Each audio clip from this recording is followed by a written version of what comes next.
Hello, ladies and gentlemen. Welcome back to another episode of What's in Theaters, a show where we talk about movies, movie news, streaming, and do some trailer reactions. I am your humble host with the most, Jeremy Stone, with a face for radio and a voice for print.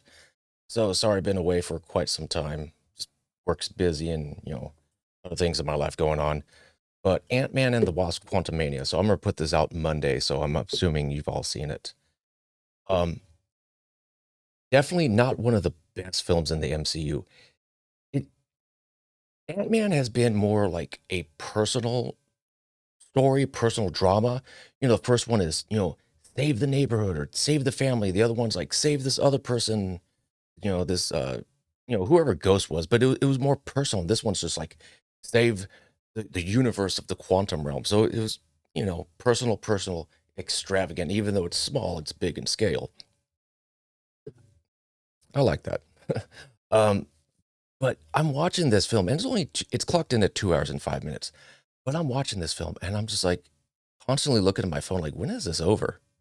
And I knew it was, reasonably short. I mean, somewhat, 2 hours, but still, that's pretty reasonable. I'm like, can't we just wrap this up? And the reason is, I felt no connection to any of the characters outside of just, Paul Rudd and um, Michelle Pfeiffer, Michael Douglas. I mean, we're watching CGI heroes versus CGI villains on a CGI set. And I'm just like, there is so much action going on, and I don't give a damn about any of it. I felt no connection to any of the side characters and the ancillary characters that come in and out of the film. It's just like, you're a CGI creation. I don't care. I don't even remember your name, and you're a real person. I don't care. I couldn't care less. Now, maybe that's something that's because I'm getting older. I getting a little tired or bored of CG, because it was the battle, the final battle is like a big spectacle. It's a big CGI F fest, and it's just like CGI for the sake of CGI, and all these characters look weird because it's a quantum realm, so we can make them look as weird and funky as they want. And I'm just like, eh, whatever. Like, it's just like, I want to say, give me something new, and they kind of did, but they kind of didn't at the same time. I'm just like, whatever. I mean, maybe it's because I'm getting older, and it's like I would prefer something practical, something where I can see, like, that's real. Even the first Ant-Man.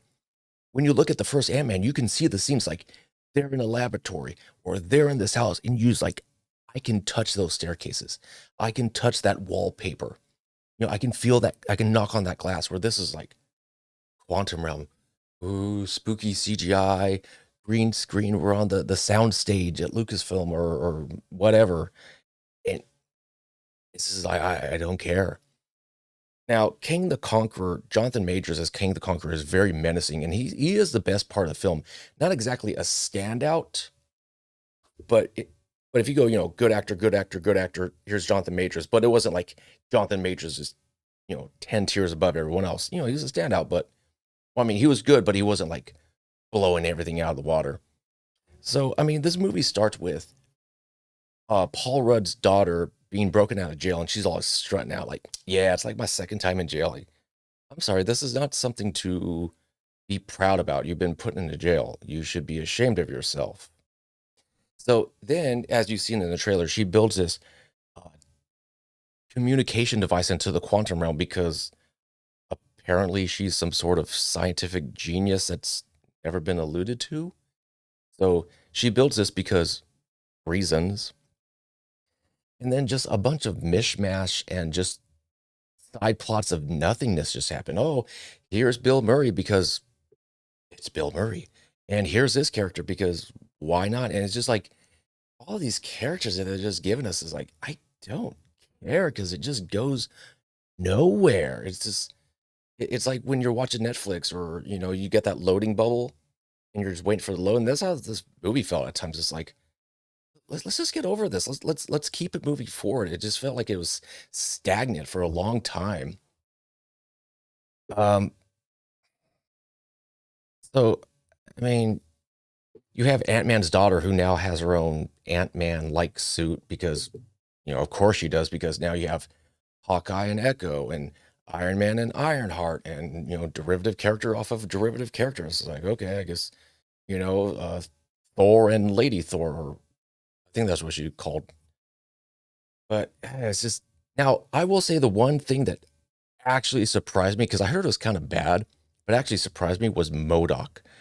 When you see the reveal of MODOK, it's like, oh, okay, that was clever the way they made MODOK, and how they get the name MODOK, and they kind of rip on it a little bit, and that was actually pretty clever. It got me a good chuckle, but other than that, it was just like it was kind of like low tier MCU. I think it was definitely better than Thor: The Dark World.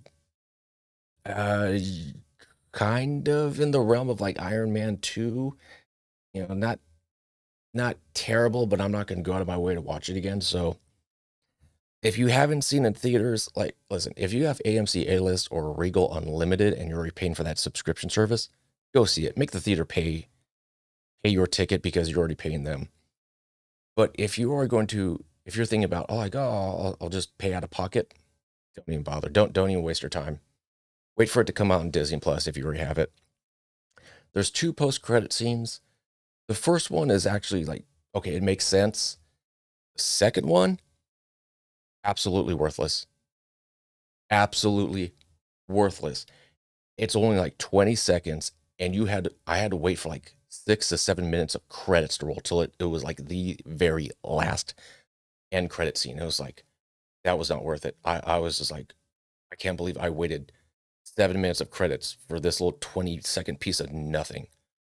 So, not it's not necessarily a bad film, but it is a very disappointing film. When you so first Ant-Man's the best, second one's the second, the third is the last. It's just it is what it is. And this is the kickoff of phase 5 for the MCU. And phase 4 was just like, where are they going with this? And you really start to feel like after Endgame, they didn't have a plan. Like Endgame was the ultimate promise of this shared cinematic universe, and it was the crescendo. It was the everything and everything, the all. It was what they built up, for 11 years for, and it just feels like everything after the MCU has just been like Miss Marvel and She-Hulk and Moon Knight and Doctor Strange, and it's just like I can't see where they're going. I mean, now this one kind of says like, hey, this is where phase 4 is going. I'm sorry, this is where phase 5 is going. Where phase 4 just couldn't not. Phase 4 was a chore to get through. And phase 5, this is only the first thing out of phase 5, but phase 5, in my opinion, is not off to that great of a start. So they really need to rein in that quality control. Stop just saying, hey, every 2 months, something new from Marvel, something new from Marvel. I remember it was like 2 things a year, maybe 3 things a year, and it was like this big fucking build up and anticipation. And now it just comes out as like, okay, whatever. Okay, it's another Marvel thing. I'll get to it when I get to it. Anyways, what do you think about the new setup? Got some movie posters, Child's Play 2, Halloween, and then these little rip on the cereal. So I got Alien Bites for the Xenomorphs, Chucky Harms, Fiber the 13th, Halloweedies, and I've kind of upgraded my display a little bit. So, I'll give you something pretty to look at as opposed to this, oh so gorgeous face. Ha ha ha. Anyways, comment down section below. Let me know your thoughts, and as always, take care and take it easy.